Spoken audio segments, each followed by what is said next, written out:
Hello दोस्तों, स्वागत है आप सबका एक बार फिर से आपके अपने यूट्यूब चैनल स्टडी विद विकास पाठक में। तो चलिए इस वीडियो में देखने वाले हैं आंसर की। जो आज आपका एग्जाम हुआ है साइंस का, तो उसका ऑफिशियल आंसर की देखेंगे बच्चों कि क्या क्या आपका कितना सही हुआ। जल्दी से जल्दी आप लोग मिला लीजिए, ठीक है।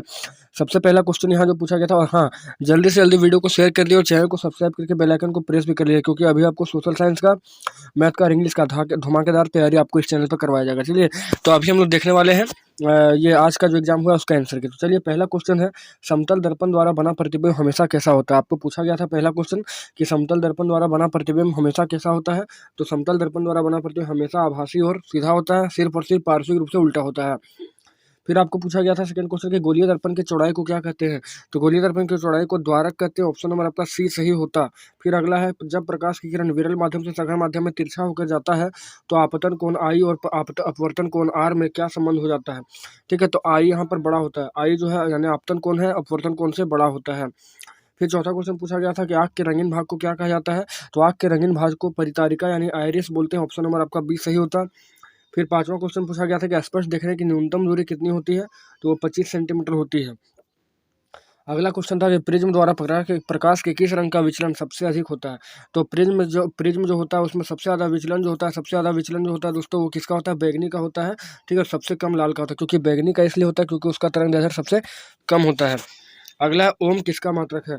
तो ओम जो है प्रतिरोध का ऐसा मात्रक ओम होता है, प्रतिरोध का। अगला क्वेश्चन पूछा गया था कि एमीटर से आप क्या समझते हैं। एमीटर से आप क्या समझते हैं। तो एमीटर से क्या मापते हैं। ठीक है, एमीटर से विद्युत धारा को मापा जाता है। वहीं वोल्ट मीटर जो है विभवांतर को मापता है। अगला है, इनमें से किसे परिपथ में समांतर क्रम में जोड़ा जाता है। एमीटर, वोल्ट मीटर, गैल्वेनोमीटर या मैनोमीटर। तो वोल्ट मीटर को समांतर क्रम में जोड़ते हैं। नेक्स्ट क्वेश्चन पूछा गया था, किसी धारावाही परिनालिका के भीतर सभी बिंदुओं पर चुंबकीय क्षेत्र क्या होती है। तो चुंबकीय क्षेत्र यहाँ पर सभी बिंदुओं में समान होती है। नेक्स्ट पूछा गया था आपको 11 नंबर के समीकरण CaCO3 ऊष्मा और CaO प्लस CO2 कैसी अभिक्रिया होती है। तो यह वियोजन अभिक्रिया होती है, वियोजन, क्योंकि यहाँ पर ग्लूकोज का टूटना होता है। फिर आगे है, ये सॉरी ग्लूकोज नहीं बल्कि यहाँ पे कैल्शियम कार्बोनेट टूट रहा है। अगला क्वेश्चन है, क्षारीय ऑक्साइड के विलयन का पीएच मान कितना होता है। तो क्षार जो होता है वो 7 से अधिक होता है, 7 से अधिक, तो 9 हो जाएगा आपका यहाँ पर करेक्ट आंसर। फिर आगे, भोजन का पचना किस प्रकार का अभिक्रिया है, ये पूछा गया था। तो भोजन का पचना आपका वियोजन अभिक्रिया होगा, क्योंकि यहाँ पे ग्लूकोज जो है वो टूटता है, तभी जाके हमको एनर्जी मिल पाता है। अगला है, जल के वैद्युत अपघटन में कैथोड पर कौन सी गैस मुक्त होती है। तो कैथोड पर जो हाइड्रोजन मुक्त होती है, और एनोड अगर पूछा जाता तो ऑक्सीजन होता, तो इसलिए इसका आंसर आपका बी हो जाएगा। फिर आगे पूछा गया, निम्न में कौन सा पदार्थ जलीय विलयन नीले लिटमस पत्र को लाल कर देता है। निम्न में कौन सा पदार्थ जलीय विलयन नीले लिटमस पत्र को लाल कर देता है। तो वो नीले लिटमस पत्र को लाल करने वाला कौन होता है, ये अम्ल होता है। ठीक है, अम्ल होता है नीले लिटमस पत्र को लाल करने वाला, लेकिन यहाँ पर ऑप्शन कुछ नहीं है, अम्ल के बारे में दिया ही नहीं, तो इसलिए ऑप्शन नंबर डी हो जाएगा। फिर आगे, बेकिंग सोडा का रासायनिक सूत्र क्या है। तो NaSCO3 यानी सोडियम बाइकार्बोनेट। और नेक्स्ट क्वेश्चन है 17वां नंबर की, निम्न में विद्युत का सर्वोत्तम चालक क्या होता है। तो सर्वोत्तम चालक जो है Ag होता था, लेकिन Ag के अलावा यहाँ कॉपर या तांबा, तो कॉपर तांबा बी नंबर आपका सही आंसर होता। फिर आगे, हाइड्रोजन के दो परमाणु के बीच कितने आबंध होते हैं। तो हाइड्रोजन के दो परमाणु के बीच एकल बॉन्ड पाया जाता है, जो सहसंयोजी बॉन्ड के माध्यम से जुड़ा होता है। अगला सवाल पूछा गया था, एल्किन का सामान्य सूत्र क्या है। तो CnH2n होता है, ऑप्शन नंबर सी। नेक्स्ट है, CHO प्रकारात्मक समूह को क्या कहते हैं। तो CHO को एल्डिहाइड बोला जाता है, एल्डिहाइड। ठीक है, नेक्स्ट क्वेश्चन यहाँ पर पूछा गया था, सजीव में पाए जाने वाले जैव प्रक्रम कौन कौन से हैं।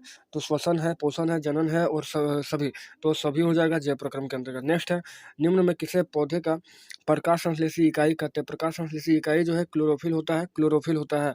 नेक्स्ट है, आयोडीन घोल की कुछ बूंदें चावल के पानी में डाली गई, चावल का पानी नीले काले रंग का हो गया था। इससे क्या पता चलता है कि चावल के पानी में क्या था। तो चावल के पानी में स्टार्च था, स्टार्च था। नेक्स्ट है, इनमें से पादप हार्मोन क्या है। इंसुलिन, थायरोक्सिन, एड्रेनलिन और साइटोकाइनिन। तो यहाँ पर पादप हार्मोन जो है वो साइटोकाइनिन हो जाएगा। अगला है, मनुष्य के मस्तिष्क का औसत भार कितना होता है। तो वो 1.5 kg के आसपास होता है, 1.5 kg के आसपास। नेक्स्ट है, शरीर की भंगिमा और संतुलन का काम कौन करता है। तो सेरिबेलम यानी कि अनुमस्तिष्क, यानी ऑप्शन नंबर बी। नेक्स्ट है, एड्स रोग किसके कारण होती है। एड्स रोग वायरस यानी कि विषाणु के वजह से होती है, HIV वायरस की वजह से। अगला है, वायरस संचरित रोग कौन कौन कौन सा था यहाँ पे। तो सर्विक्स, कार्सिनोमा था, हर्पिस था, एड्स था, तो ये सभी हो जाता है इसका आंसर। ठीक है, नेक्स्ट पूछा गया है 29वां नंबर की, मानव में अलिंग गुणसूत्र की संख्या कितनी होती है। तो अलिंग गुणसूत्र जो होती है वो 22 जोड़ा होती है, इसको ऑटोसोम कहते हैं, और लिंग गुणसूत्र 2 होता है, इसको सेक्स क्रोमोसोम कहा जाता है। अगला यहाँ पर है, प्राथमिक उपभोक्ता कहलाते हैं। प्राथमिक उपभोक्ता जो है क्या कहलाते हैं। तो शाकाहारी, मांसाहारी, सर्वाहारी, अपघटक। तो प्राथमिक उपभोक्ता जो है शाकाहारी कहलाते हैं, शाकाहारी कहलाते हैं। तो ये था आज का आंसर कि फटाफट इसको शेयर कीजिए और जल्दी से जल्दी चैनल को सब्सक्राइब करके जुड़ जाइए, क्योंकि आपको अगर धाकड़ तैयारी करना है सोशल साइंस का, मैथ का, इंग्लिश का, तो चैनल को आपको सब्सक्राइब करना पड़ेगा। ठीक है, तो चलिए मिलते हैं नेक्स्ट वीडियो में। लव यू, तब तक जय हिंद, जय भारत।